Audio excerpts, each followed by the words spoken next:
Taylor Mays is coming home.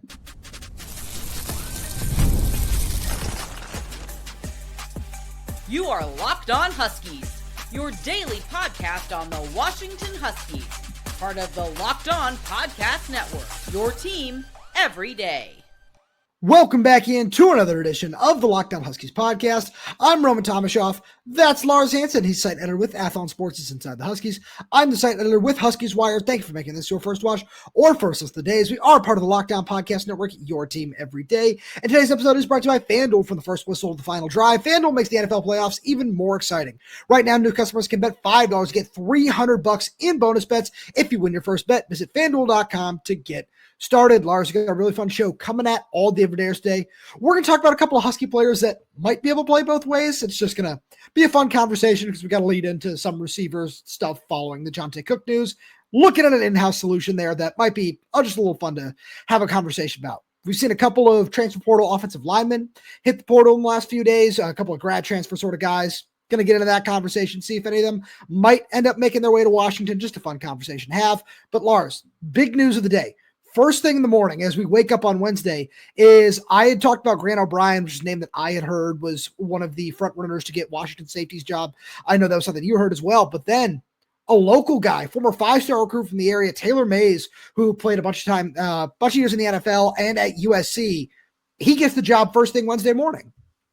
Yeah, it's I'll put it this way. It's what I told you before the show. This is the most Jedd Fisch hire you could make, where when you look at Grant O'Brien, a guy who had been with Ryan Walters at multiple stops, that seemed like, okay, usually you bring guys that you always have with you. Jedd was doing the same thing with Brennan.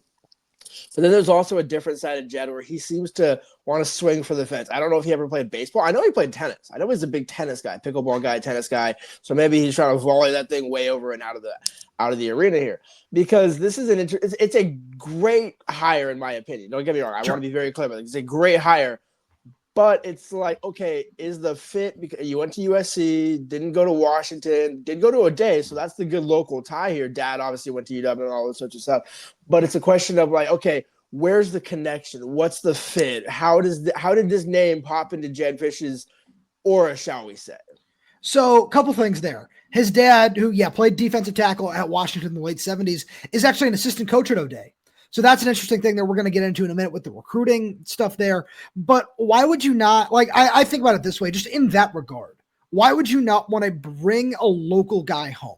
Where it's something that we see from everydayers all the time. It's, hey, I really want somebody who's passionate about Washington, passionate about this area, knows it, understands the culture, understands what it takes here in this market. And this is something where, not only is it that, but it's also righting a wrong from 20 years ago, if you will, where the first thing that a lot of people brought up is, oh man, I remember when he picked USC over Washington, and obviously he's picking Pete Carroll over Ty Willingham. That's a whole different conversation that we certainly don't need to have at this point in time. But I just love it from that angle of it's bringing a guy who, he didn't pick Washington out of high school, but it's, hey, he went off, he did his thing, and now he gets a chance to come back to the area after growing up here and, playing at O'Day, doing all those different things that he did, where he's a 4-time All-American, 3-time first teamer, for his second, I don't want to say second 3 years. It sounds weird, but after his freshman year, he was a first-team All-American for 3 straight seasons. That's the kind of guy that you're bringing in. So I don't care how he comes through the door or if he did end up spurning Washington in the first place. I feel like, I don't know about you, but I've seen a lot of fans take to this with open arms and say, yes, it's great to see him come back. This is just an awesome hire from that standpoint. He's unproven, for sure. This is going to be his first position coach's job, where it's interesting to see him get that over Armand Hawkins in a sense where, but at least Taylor played safety, Armand played corner. So that certainly plays into this as well. Yeah, and Armand is going to be quarterback coach at North Carolina, and so safety. Yeah. And actually, if you think about it, Vinny Santeri, same exact path, where a dude was not a defensive back coach at New England, was not a defensive. I think it was a grad assistant at Alabama or something like that. Yep. And so it wasn't necessarily a true safeties coach. First place he comes is to Washington to be a safeties coach, and works with Steve, works with John Richardson. So clearly from that perspective, it's good because you're keeping tradition in the sense of, okay, we know that Richardson can work with another safeties coach. We've seen that happen. We've seen it work with a guy who he had no clue previously who he was in terms of a deep relationship compared to Hawkins. But I do also think it's almost a good way to grow Jedd's tree while bringing a local flavor to it. And I think that's the other side of this equation that you can't hit home enough is the local side of it. But also I think the West Coast side in general, where he can say, hey, look, I went to USC, but I want you to come to Washington. Like I can understand the sell of USC. I can understand the sell of big programs and what it's like to play against a coach like Pete Carroll and stuff like that. But do that at Washington. Like I believe in Jedd. So that's why whenever we get a chance to meet Taylor Mays in terms of when he meets the media and stuff like that, that's going to be one of the things I'm going to ask him is like, what's the draw to Jedd? Like, what is it about Jedd Fisch that makes you want to say, hey, you know what? I played at USC, but I want to recruit you at Washington and start my coaching career at Washington. And I feel that part of that is the local ties. It's the, hey, let me come home. Let me be closer to my family and do all those sort of things in my backyard where I grew up, where I think that's just a really interesting tie into all this. But then on top of that, it's like you talk about recruiting. I wanted to make sure I mentioned this, and this feels like the best point to do it. We talked about him on yesterday's show, David Schwartzel and FACLA, the two edge rushers that play down at O'Day. There's a whole lot of talent coming up through O'Day over the next 2, 3, 4 years. And when you want to recruit locally, that's one of the most important places to start at. So I just kind of like it from that angle. And I'm really curious to see what he's going to be like on the recruiting trail, because that's part of it, Lars. But then we can look at it in terms of guys from Southern California, where he spent plenty of time down there. And he's certainly developed some relationships in that area, because before coming to Washington and becoming a safeties coach, he's been an assistant DBs coach and defensive analyst at USC for the last 3 years. And that's the entirety of his coaching experience. And in this case, that's okay, where it's, a similar path for Armand Hawkins, where I feel like that's the best comparison you can make right now, where he came up on the recruiting side of things and was also an assistant in the defensive backs room, and now is getting that on-field opportunity. So it's interesting to see Jedd take this path, where I feel that this is a really great hire. And just in terms of the names that we had heard floated for this position, where obviously Grant O'Brien is the other one, where that's a guy who had the familiarity with Ryan Walters and proved to be a really great developer. Like where Dylan Tiedemann, he had, it feels like 300 tackles over 2 years at Purdue. I know he had 106 and 6 interceptions in his freshman season and was an AP All-American that year. Like he was truly incredible. And to say, hey, we want to go with Taylor Mays, the local guy, it's a big swing. But if it pays off, it's a very, very high ceiling in terms of what he can bring to this program. Yeah, and that's where I'm intrigued, where you mentioned that his dad's a coach. So clearly he knows the family's got some coaching acumen, and he was at USC and those sorts of things. But there is a difference between, and Armand actually talked about it in his, departure, paragraph, saying, look, everybody else thought they were getting a recruiter. You saw me as a coach. So I think there seems to be a kind of understanding with Jedd where, okay, I can value the recruiting side of a guy, but you do also have to be a coach, because you don't want to be the team down south where you have a bunch of recruiters and no coaches. So sure. in that respect, you have to look at it and say, okay, well, what's the ROI on him being able to actually develop an Alex McLaughlin, a CJ Christian, a Raheem Wright, if you will, like those sorts of guys where can he, because we know he can play. We knew he could play, but can you teach that at the same level? I think that since we haven't seen that, and let's be clear, USC's defense ain't exactly anything to write home about the past few years. That's no shot at Taylor. That's more a shot at your favorite Alex Grinch. I was gonna say your favorite DC over here. But that is kind of where I'm willing to reserve judgment. Again, I'm not concerned. I don't want this to be like, I'm concerned by this hire. But at the same point, I'm not just going to blindly say, oh, yeah, well, because he played really well, he can coach really well. That's not always the case. So I'm curious to see how long that transition takes for him to really hit the ground running. Yeah, I'm 100% with you there. But, Lars, we got to switch gears here, because there are some talented offensive linemen out there, and Washington needs to find a way to bring in one, which we'll get to right after a message from our good friends over at FanDuel. From the first whistle to the final drive, FanDuel makes the NFL playoffs even more exciting. Right now, new customers can bet $5 and get $300 in bonus bets if you win your first $5 bet. That's $300 to keep the action going. FanDuel app is easy to navigate, and the variety of bets keeps every game exciting. Plus, when you win, you get paid instantly. No waiting around for your winnings. Whether you're betting on your favorite team or just looking to add some extra excitement to the playoffs, FanDuel has you covered. Just visit FanDuel.com to join today and get started with $300 in bonus bets. That's FanDuel.com. Make this playoff season unforgettable with FanDuel, an official sportsbook partner of the NFL. So, Lars, one thing the everydayers have been so interested in, as have we, is getting DeMond Williams more help along the offensive line. Now, in the last 24 hours, we've seen a couple of really interesting names enter the transfer portal. And the one most recently who did, like, literally just before I hit record is a Washington State offensive lineman, Roderick Tialiava, who started some games at both left and right guard. And this is just a really interesting name that I think we should bring up because he's got the experience that you're looking for, a somewhat local guy, obviously playing at Wazoo for a couple of years. And it's just, you want to make sure you get another veteran on the interior. And we understand that, Jedd Fisch and his coaching staff have been somewhat, I don't want to say like cautious, but they just haven't been overly aggressive from the way that it feels on some of these top transfer portal offensive linemen. And this is just a solid starter that I think is ready to make the jump of power too, really. And just somebody that would fit really well along this offensive line in 2025. Yeah, well, I think the one thing that intrigues me the most about him is, as you said, he started 10 games, but the fact that 5 were at right guard and 5 were at left guard, that's the perfect fit for me. That is, you could not find a more perfect interior offensive lineman for Washington to go get to round out this class with. And the reason why I say that is the same reason why then it validates the Geirean Hatchett tape, because Geirean can play left or right. Pocky can play left or right.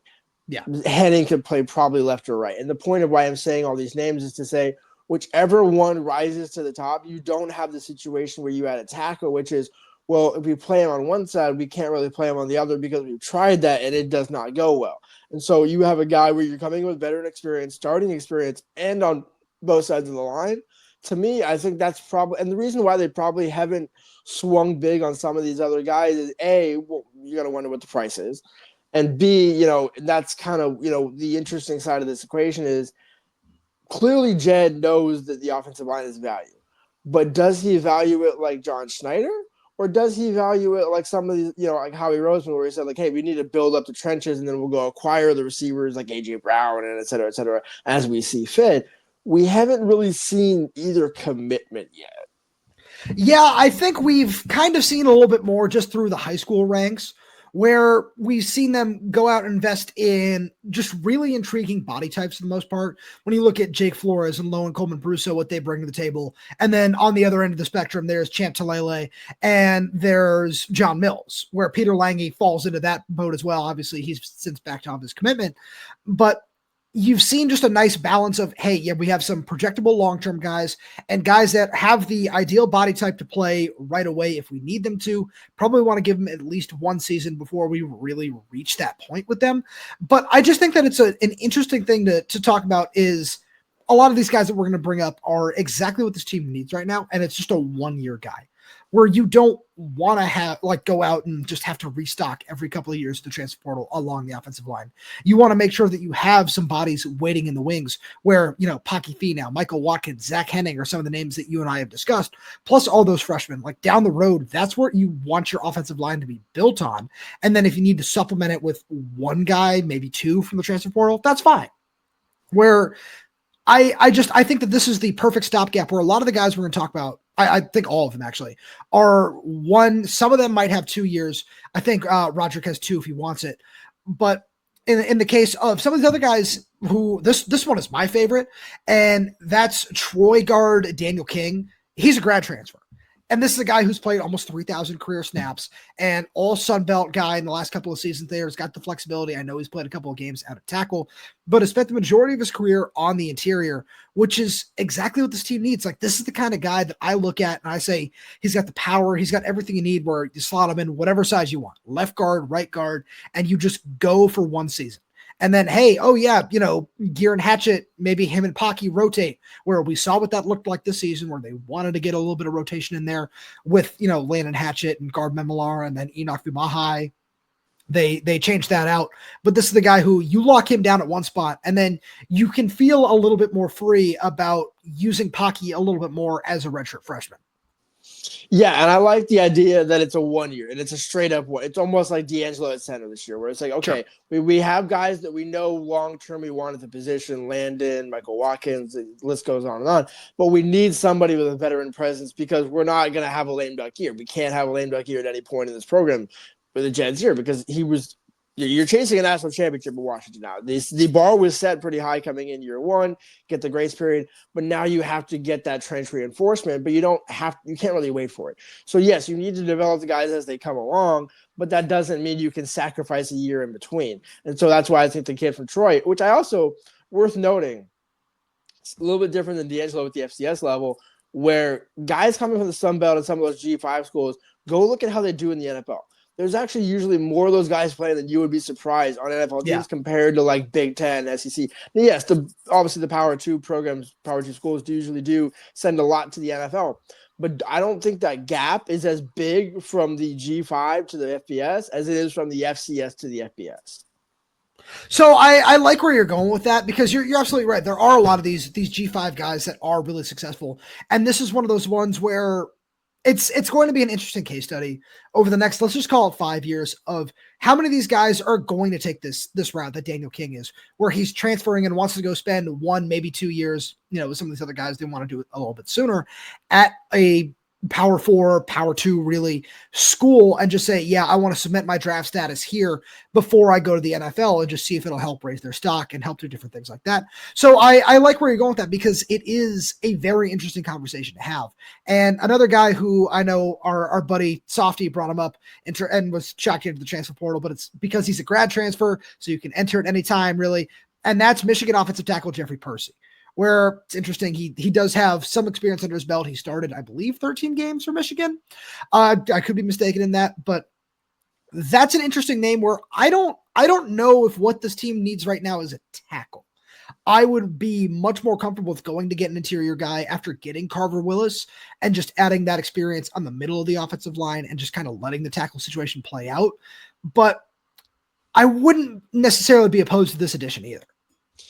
Yeah, the only way that I could see it being a true logical fit is if one of the two guys who started the tackle left in the spring portal. It's the only way I can see it. And I'm not advocating for that. I'm not even going to say the names. I'm just going to say, like, when you look at it from a numbers perspective, you would be wasting a year of somebody, either Jeffrey, Max, Drew, or go down the list of the guys who were back of Swanee, et cetera, et cetera. Somebody would have to transfer out of that room for that to make sense, because Max has 2 years left. I think, being a junior and senior, right? If I'm not mistaken there. So Max should have 2 years left, if not one. Drew's got 2 years left, if not one. And yes, we talked about it on a previous episode. Drew's got 2. Right. But I'm saying, because we talked about that on a previous episode, where Drew could, take a back seat to Carver, shall we say, this year. Run that hypothetical. And then step back up in 25 and 26. Okay, that might work. But then at the same point, knowing how the portal works, if you're Drew, wouldn't you just be like, well, wait, why would I go, sit a year on the bench when I can go just start somewhere else and then, continue on and like go back to San Diego State or go, do whatever you need to do. I'm not advocating for him to transfer. But I'm just saying the only way that adding another tackle makes sense is if you lose one of the starters in addition to maybe another one. So I agree with you. And there's one other name that I want to bring up just because he's the other guy who has entered in recent days and has a little bit of time in the SEC under his belt. And that's Charlotte's Jordan Herman, where I just want to bring that name up in that same vein to what you're just talking about, where, Drew obviously comes from San Diego State. It's somebody where now you feel a little bit more freedom to say, hey, maybe we will have you take a backseat this season to, let's say somebody like Jeffrey Percy does come in. I get where you're going with that. Maybe you can kick somebody like that to the inside and just say, we want you to spend 1 year here. Let's really help you get your feet under you with a little bit more help, around you in terms of the position that you're playing. But you look at Jeffrey Percy, you look at Jordan Herman, you look at some of these guys, and it's okay. If you feel that guy's ready to start right now for one season, all right, go for it. You think that he's got everything you need to help really to make this offensive line take a step forward in front of DeMond Williams? Great, because that's what it's all about. And Lars, something that also just kind of gets lost in that conversation is it's like having DeMond is obviously the big key piece of all of this, right? But Washington has invested a significant amount into this run game with not only Adam Muhammad, but Jonah Coleman, where I say Adam Muhammad just because he got so much more experience and that's the backfield of the future. But with Jonah, who's got another year of eligibility, who's coming back to prove that, hey, I am one of the best 3, 5, whatever you want to say, running backs in the country, and finding a way to get an offensive line going to help get the run game a little bit more established in the Big Ten is just immensely important in all this. Yeah, that's the one thing that has to happen. I mean, it's kind of the frustrating part about football for sometimes where it's like, hey, you have Damar, why not just light it up and throw it? But, it's not using the run to set up the pass per se, but look at the NFL. Look how many teams right now are looking for offensive coordinators to say, yeah, we have a good quarterback and great receivers and et cetera, but we want to run the ball first. We want to be a physical team. We want to control the clock, and that's a part of it. And so you have the horses to do it. You need the road graders to open the lanes. Yeah, absolutely. And this is going to be a really fun conversation because I think that Washington has two guys that could legitimately play both ways, which we'll get to right after a message from our good friends over at Prize Picks. This message is brought to you by Prize Picks, the place to get real money sports action. With over 10 million members and billions in winnings, Prize Picks has changed the game in daily fantasy sports. Whether it's the playoffs or regular season, Prize Picks has made it easier than ever to win big while enjoying all the football action. Now it's playoff time. There's no better way to get in on the action with Prize Picks. Here's how it works. You simply pick more or less on at least two players, and if your picks hit, you could win up to 1,000 times your cash. That's right, 1,000 times your money just by making a few simple picks. For me, I'm all about the hot takes this year. This week on Prize Picks, I'm looking at Saquon Barkley. I like more on whatever his rushing total is going to be this week because he ran all over the Rams when they met a few weeks ago, and I just absolutely love that one. It's fun to predict and easy to play. Plus, with Prize Picks Flex Play, you can still double your money even if one of your picks doesn't hit. And with the app, you get your winnings fast, sometimes in as little as 15 minutes. Ready to run your game this football season? Download the app today and use code LOCKEDONCollege to get $50 instantly after you play your first $5 lineup. That's right, $50 just for playing. Don't wait. Take your game to the next level with Prize Picks. Prize Picks, run your game. Lars, I want to make one thing very clear to the everydayers here. We really enjoy this whole Travis Hunter playing both ways sort of style, but this isn't something we're just pulling out of thin air.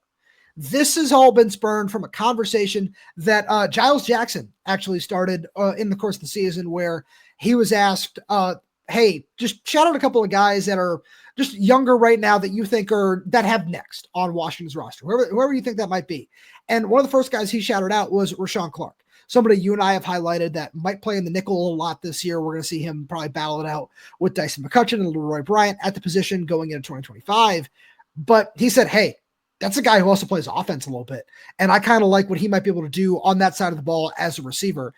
And he's not alone because a conversation you and I have had on this very show plenty of times is about Dylan Robinson, 4-star, coming in to play defensive back. And after Jonte Cook left, who's to say one or both these guys might not get reps at receiver? Yeah, well, I think worth noting there are two different types of receivers, two different types of defensive backs, and they're two very good defensive backs in their own right, two very good receivers in their own right. But Dylan Robinson, 6'3", 190, is your outside backup to Takario or backup to a Ephesians Prysock, if you will, a guy who can put you ideally would want to put on an island and have just lockdown receivers go against. But Rahshawn Clark is a guy who intrigues me a little bit more, and not that I don't think he'll be not that I think he'll be better than Dylan. I think Dylan's kind of the A1 in that group, but not to sleep on Rahshawn Clark because a guy in the slot, you lose Jason Robinson and Keith Reynolds. Yes, Kevin Green is coming back and will be coming back off an injury and those sorts of things. But otherwise, like there's right for the picking in the slot. And so I think easily you could have a guy that plays in the nickel and dime and then ends up being kind of a scat back option or, imagine a package with Jordan Washington, Adam Muhammad, and Rahshawn Clark in the slot with Damon. There's some creative packages you can get. So I certainly see where you're going with there. I don't know if that's necessarily the route that I took with this. So I like that you're bringing up a different option there because for me personally, I look at it and it's something where it's going to be a very just specific set of plays. We're not saying that this is somebody who's going to play 30, 40, 50 snaps at receiver every single game. This is a guy who, hey, maybe it's 5 to 10 snaps for him. Maybe it's 5 to 10 snaps for you, because there are still other legitimate slot options, whether it be Desmond Roebuck, who this coaching staff loves, and rightfully so. Go watch the film, man. Like, I don't care what that kid's ranking is. I have never seen somebody at that size go up and just high point the football the way he does and make as many catches in traffic as he does. I'm so high on his film. And that's another slot guy that I want to throw out in that conversation.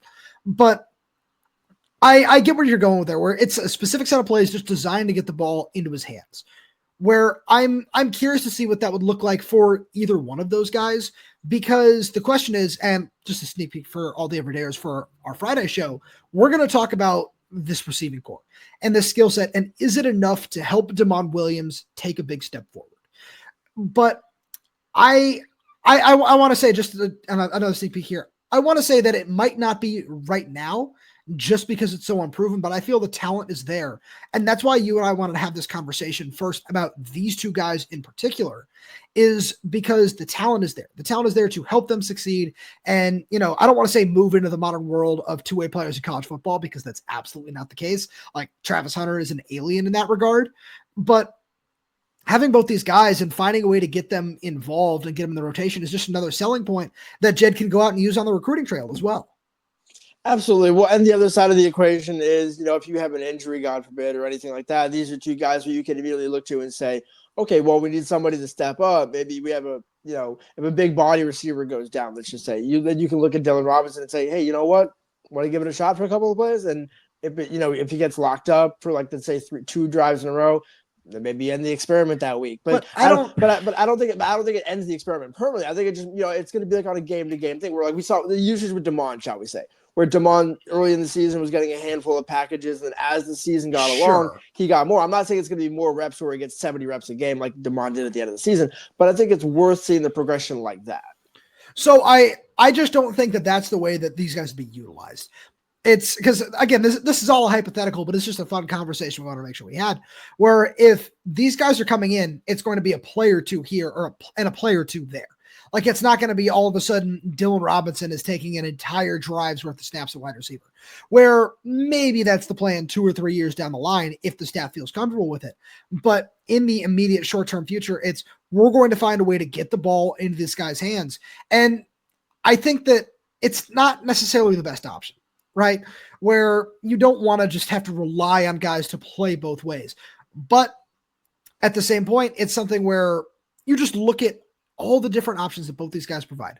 When you look at their high school film and you say, hey, yeah, like Rahshawn Clark, because he's the one who we know has done it already at the college level, he's doing that right now for the scout team. So what's the harm in giving it a shot? Because we saw them try it with Vincent Holmes and they said, no, we're more comfortable with you on defense. So I have a feeling we're going to get out into spring practice and see one of, if not both of these guys, taking at least a couple of those reps. But again, it's going to be 5-10 snaps a game if this even comes to fruition, because there's a solid chance it doesn't. Oh, yeah. No, I would. Odds are betting against it. But I mean, what Matt Doherty and Jedd Fisch did say, with respect to Dylan Robinson is, hey, he's going to come in as a cornerback, and then once he gets everything locked down as a cornerback, and once he picks up the scheme and the coaching staff feels at that point he can handle going on offense, they'll do the same thing. And by the way, Jedd told Chris Lawson the exact same thing. Chris Lawson is another guy who can play both ways. And I don't think Deji is the same way, but I know Deji has played defense. And so basically, Jedd's pitch to receivers has been, and cornerbacks in that same light, has been, come in, master your position that you're recruited to, meaning cornerback, nickel, receiver, whichever one you're talking about with a respective player. And then after we feel you have the playbook understood on that side of the ball, then we'll give you some run on the other side. So this could be a case of, it's up to the players of how quickly they pick things up. And that's why I think, probably the defensive guys will have a little bit quicker edge in that regard. But, at the same point, sure. I think Rahshawn Clark probably has the biggest edge in the room of this conversation because he's already been on the roster for a year and was a guy that Jedd wanted in Arizona. And so it's a priority, not just a guy that, we're inheriting him in Washington, so now we got to figure out how to use him the most. Right, and that was the next thing that I wanted to make sure was said was, Rahshawn Clark is probably the premier guy that would be mentioned in this conversation because he does have that year under his belt and he does probably already have that playbook down on both sides of the ball where he's going to have a little bit of a different responsibility, in my opinion, just coming into this Ryan Walters defense where it does sound like he's going to play a lot more nickel. And so it's going to be a bit of adjustment where we saw him play outside corner a little bit in fall camp last year. We saw him play a little bit of safety. So the responsibilities are going to change for him on that side of the ball, but to his credit, and as you said, he already knows the offensive playbook. He already has that side of the ball down. And I picture this, I want to bring it back to something you said about Jordan Washington, where I picture it in a light of, I don't know if, there can be specific packages or different things like that that come to fruition in that regard, but there are going to be a specific set of plays that are drawn up for him in that same vein where he's a really fun athlete to watch when he gets the ball and he has space. And I'm talking about his high school film here.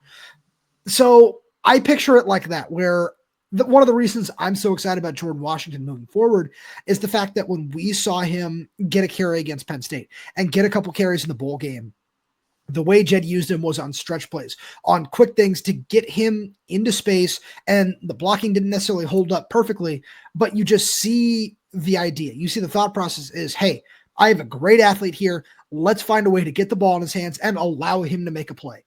And that's the whole basis of the conversation here, is because that's what Rahshawn Clark is. That's what Dylan Robinson is. That's what Chris Lawson is. And if they decide to go down that road, it's an interesting avenue.